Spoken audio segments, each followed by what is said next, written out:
Hi everyone, and welcome back to Abide, where we are currently journeying through the miracles of Jesus. I hope you've enjoyed journeying through the miracles of Jesus with me. Well, a couple of weeks ago I shared with you a great miracle of when Jesus fed 5,000 men and their wives and their children, and all ate and all were satisfied. Well, the miracle that we're going to look at today took place just after that. Jesus had fed all those people that day, and he then told his disciples to get into a boat and cross over the Sea of Galilee. You'll find this story in all four of the Gospels. You might want to look it up later in Matthew 14, Mark 6, Luke 9 and John 6. So after they'd fed the multitudes and the disciples got into a boat, Jesus himself withdrew to pray. And there's another message in there about praying to God and the importance of prayer. We'll maybe look at that another time.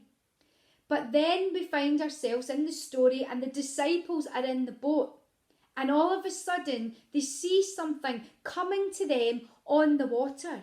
It's Jesus, and he is walking towards them on the water. Now at first they don't think it's Jesus. They think it's a ghost. They cry out, "Is this a ghost?" But then Jesus tells them to take courage and not be afraid. He's reminding them that when I'm with you, there is no need to be afraid. It is I, it is Jesus.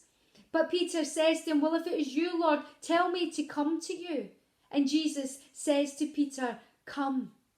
Then Peter gets out the boat, and guess what? He begins to walk on water. Can you imagine this scene? Can you imagine you're one of the other disciples? You're in the boat, and you're watching this scene of your fellow disciple and Jesus, and they're walking together on the water. Wow, what a magnificent sight this is. But then we read in the story that the wind gets up and Peter gets afraid. He's scared. The wind and the waves, the sound and the noise, and he takes his eyes off of Jesus, and the passage tells us that he begins to sink. But then he cries out, "Lord, save me." And Jesus comes to him and he reaches out his hand and he lifts Peter out of the water. He saves him and he says, "You have little faith. Why did you doubt?" How many times have we found ourselves in that very same position? We're close to Jesus. We know his love for us. But then for some reason we get scared. We watch something on the news, or perhaps we haven't been in prayer recently or reading our Bible, and all of a sudden we find ourselves consumed by fear again because we took our eyes off of Jesus. And at that point, our heart sank, or at that point, the fear got in. And that's exactly what happened to Peter. He took his eyes off of Jesus and he began to sink. He got distracted. He had a wobble.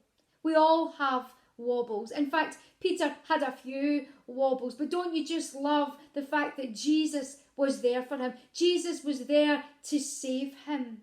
You know, quite often Peter gets a bad rap for this story, but let's think about it. He was the only one to get out the boat. He was the only one to get his feet wet. Yes, he took his eyes off of Jesus, but what I love is the fact that he knew what to do when he began to sink. He cried out, "Lord, save me."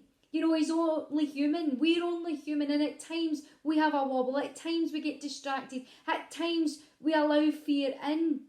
But as long as you know that Jesus is with you and you can cry out to Jesus, "Jesus, help me. Jesus, save me. Lord, I need you. Lord, I'm coming back to you. Forgive me for getting distracted, but I'm coming back to you. I'm fixing my eyes on you." You know, it's times like these when there's a lot going on in our world that we need to fix our eyes on Jesus, to continually be looking to him, to not be consumed by fear, but to have faith and trust Jesus. So perhaps God is calling you today to just have a little faith. You know, faith as small as a mustard seed can move mountains, can allow people to walk on water.